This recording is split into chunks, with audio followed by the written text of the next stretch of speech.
Mga guys, good evening sa inyo. Nandito tayo ngayon sa Batangas Port. Biyahe tayo ng Roa City, Capiz. Uwi muna tayo. Ayun mga guys, nandito sa terminal. Oh. Ang dami mga barko ngayon. Ang sasakyan namin ay Tugo. Ayan na yung Tugo. Ayan. Ngayon na tayo jingle muna. CR muna tayo. Kasi ang sakay pa namin is 7:30 pa ang sakay namin sa Tugo. Ayan, nandito tayo sa Batangas Port. Biyahe naman tayo ng probinsya ngayong araw. Ayan. Kasi dahil operahan yung aking misis, kaya umuwi ako. Ayan mga guys. Ayan.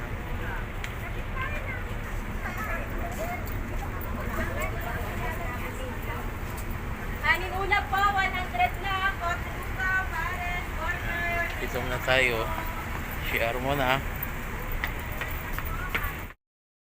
Yan mga guys, packet na kami dito sa Tugo biyaheng Katiklan. Madaming pasahero ngayon, no? Pero hindi ko pa alam kung sa taas kasi nandito pa kami sa baba.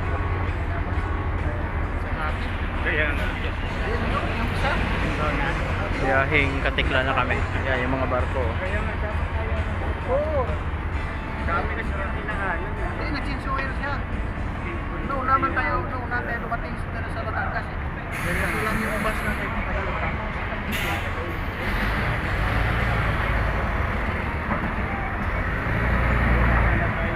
Malayo na siya na tayo. Packet na kami dito sa bus. Yan mga guys, packet na kami dito sa loob ng barko. Ito maganda yung Tugo. Yan mga guys, dito. Good evening. Thank you. Ayan, dito kami mga guys. Para maganda yung kasang Tugo mga guys, malinis. Ito mga. Okay, thank you. Ayan.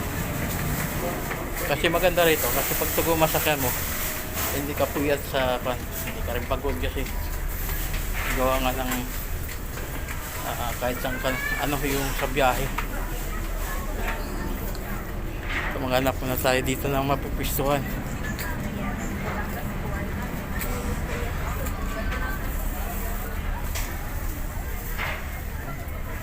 Ito tayo.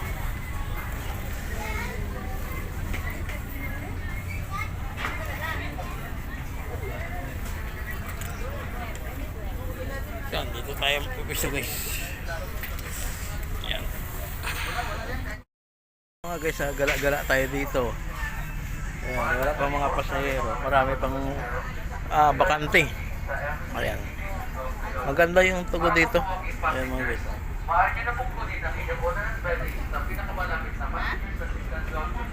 Ayan yung barko naman. Montenegro. Dalit lamang po natin ang ating ticket at isang valid ID. Hindi pa naman kami nakalis. Mamaya may pangalis namin mga guys. Kasi naglo-loading pa yung barko. Napakalaking barko to guys. Ayan. Biyaheng Katiklan to ha. Magandang gabi po sa aming mga minamahal na pasahero. Maligayang pagdating sa Embassy Ignatius of Loyola. Para po sa walk-in passengers, maaari nyo na pong kunin ang inyong unang bedding sa pinakamalapit na passengers assistance. Ayan mga guys, good morning sa inyo lahat. Ayan, dito na tayo sa Masyungan, Romblon.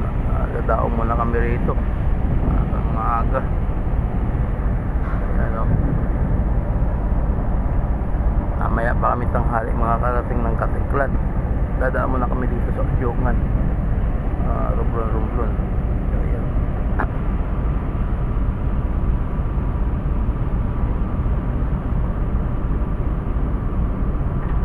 Laki dito po mga guys, no? Yung mga kasama namin dito, mga tulog to. Ayan, no?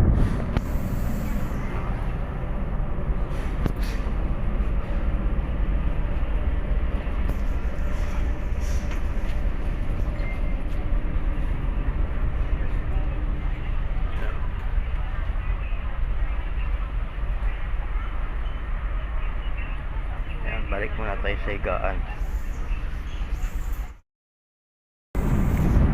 Ayan mga guys, good morning sa inyo lahat. Ayan, dito na tayo sa Udyungan, Romblon. Dadao muna kami rito ng maaga. Ayan o. Mamaya pa kami tanghali mga karating ng Katiklan. Dadaan muna kami dito sa Udyungan, Romblon. Ayan.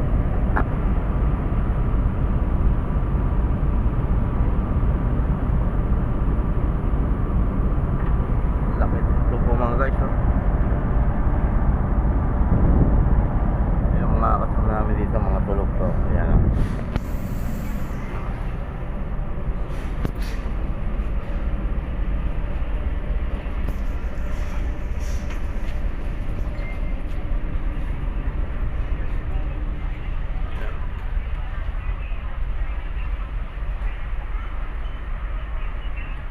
Ayan, balik muna tayo sa higaan. Yung mga guys, oh, padaong na kami. Bumagal na yung barko. Nandito na kami sa Udyungan, Romblon. Ayan.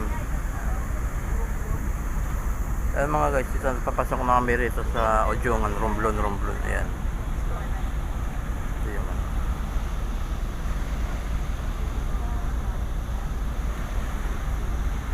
Pagdaong naman rito, magbababa muna ng pasero. Tapos hindi natin alam kung magkukuhan o sasakay ulit ng pasero. Tapos diretso na lang Katiklan to. Ayan. Mabagal ng mga guys. Mabagal na yung takbo ng namin kasi. Ayan.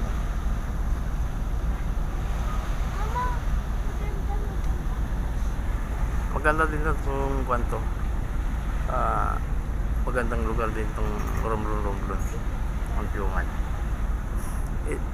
Isa rin ito sa Pilipinas na kinukunan ng mga marmol. Napakaraming marmol dito. Saka yung mga kasama ko dito, taga rito yung mga kasama ko sa trabaho. Ayan.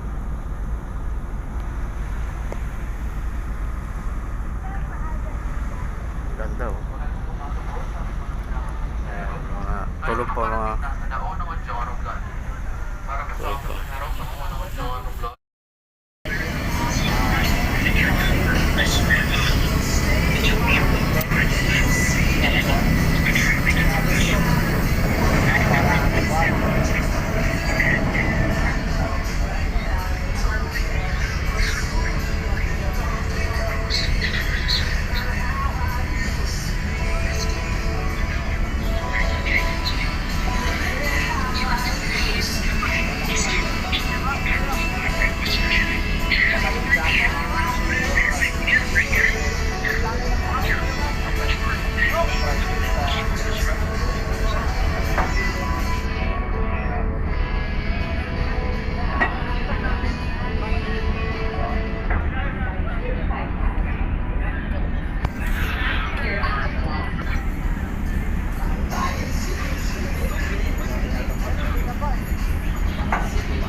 Mga guys, paalis na kami, oh.